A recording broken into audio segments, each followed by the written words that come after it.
सब चीजों से राहुल गांधी की जो छवि है वो 2024 के लिए कैसी बन के निकल के आ रही है? कंफ्यूजन है या क्लैरिटी है? आपको क्या लगता है? नो नो, इमेंस क्लैरिटी है। हमने भी नहीं उम्मीद किया था। मैं कांग्रेस कवर करता रहा हूं एक जमाने, एक लंबे वक्त तक। ये जो राहुल निकला है ये बिल्कुल अलग है। There is a very palpable complete Metamorphosis.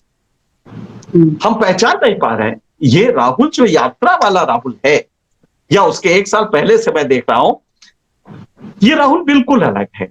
और ये राहुल जुझारू है, ये पॉलिटिकल एक्यूमेन है, इसके अंदर पॉलिटिकल समझ है। और मुझे लगता है कि मोदी का एक बड़ा चैलेंज आने वाले दिनों में राहुल के थ्रू होने जा रहा है। जो आपने यात्रा देखी, यात्रा में जब वो चल रहा था और उस युवा के बगैर वो टी शर्ट पहने, तो जो आपको याद होगा आज से जब 8 साल 6 साल पहले मोदी जी ने कहा था विदेश में कि नहीं नहीं मैं तो 9 दिन व्रत रहता हूं और 9 दिन कुछ नहीं खाता, पता नहीं क्या करता हूं क्या करता हूं। मोदी जी इस तरह के किस्से बहुत बताते हैं ना। तो ये उसका काउंटर था, क्योंकि मोदी में लोग देखने लगे हिंदुत्व का अलम बरदार। और क्या साहब मेंटल स्ट्रेंथ था कि 9 दिन ये आदमी खाना नहीं खाता और उसके बाद वो गलबैया क्लिंटन से करता है, क्लिंटन के साथ घूम रहा है। बताइए 9 दिन बिना खाना खाए। इसका काउंटर था वो राहुल का टी शर्ट में सब जीरो और जीरो टेम्परेचर पे, 4 टेम्परेचर 5 टेम्परेचर पे रहना। तो एक तो ये आप बड़ी गौर से देखिएगा तो समझ में आएगा। और राहुल एक ये लग रहा है कि नहीं ये एक काउंटर फोर्स हो सकते हैं। तो लिहाजा राहुल जो भी कह रहे हैं आप कर लीजिए, राहुल को जेल में बंद कर दिए। कल जब शिक्षकों से उनकी फोटो आएगी तो ये जनता आपको माफ नहीं करेगी, क्योंकि जनता एक अजीब सा इनके अंदर वो साइकोलॉजी होती है जिसके तहत ये विक्टिम्स को, जिसको कि आपने अन्याय से पकड़ा है, वो किया है। और ये बात सबको मालूम है कि जो राहुल गांधी ने कहा था अपने भाषण में, वो सेंटेंस जो था वो सिंपल सा था। 3 मोदियों का नाम दिया और कहा कि ये क्या बात है कि सारे मोदी चोर होते हैं। उन्होंने ये नहीं कहा कि सारे चोर मोदी होते हैं।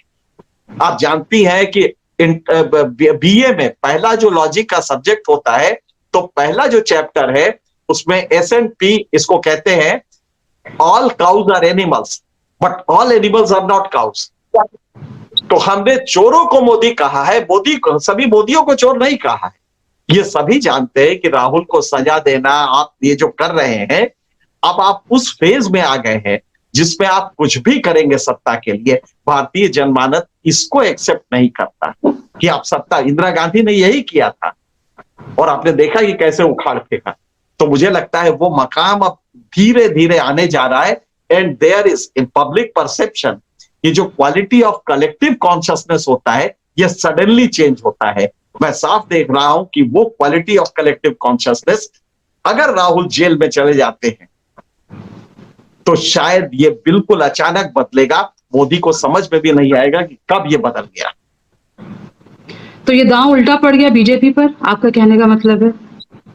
ऐसा होना चाहिए, मुझे नहीं लगता है, क्योंकि अभी वायनाड आप खाली करा दें, जो आपने अभी कूद के मोदी उसकी सीट वो करा ली, मेंबरशिप खत्म किया है, ये खुद अपने आप में है। अभी आपको लग रहा है, लेकिन ये होता ये है कि अचानक पब्लिक की क्वालिटी कॉन्शियसनेस की बिल्कुल चेंज हो जाएगी कि नहीं ये नहीं टॉलरेट करेंगे। और मेरे ख्याल से मोदी वो गलती लगातार, क्योंकि उन्होंने विंडोज जो बाहर से आते हैं, जो फ्रेश एयर देते हैं, वो विंडोज बंद कर दिए हैं। एक ही विंडो खुला है अमित शाह, दूसरा खुला है कि वो जो उनको इंटेलिजेंस सोर्सेस से आती हैं।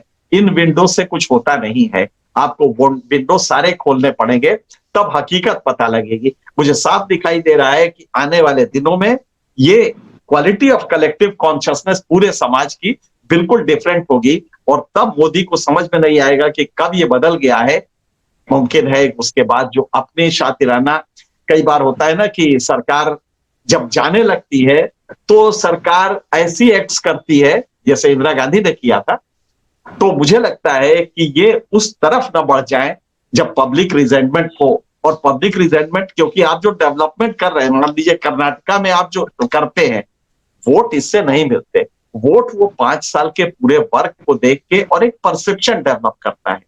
तो अगर राहुल गांधी को आपने एक छोटे से केस में, छोटी सी उसमें एक स्टेटमेंट को लेके, तो कोई आपसे पलट के पूछ तो रहा है ना कि भाई जब डीएनए आपने एक चीफ मिनिस्टर का जिसको 1.5 करोड़ 2 करोड़ वोट मिलते हैं, अगर उसका डीएनए आपने क्वेश्चन किया था तो वो तो गाली होती है, और भारत में सबसे गंदी गाली ये मानी जाती है कि उसका डीएनए खराब है। आप ये कह के निकल जाएंगे, आप 50 करोड़ की गर्लफ्रेंड कह के निकल जाएंगे, तो जनाब राहुल को इतना तो कहने का हक है ना। मुझे लगता है कि जनता ये समझने लगी। चलिए, बहुत बहुत शुक्रिया। आपने तमाम बारीकियों को बहुत ज्यादा गहराई से समझाने की कोशिश की, समय दिया हमें, न्यूज नशा पर आए। शुक्रिया सर। शुक्रिया, थैंक यू वेरी मच।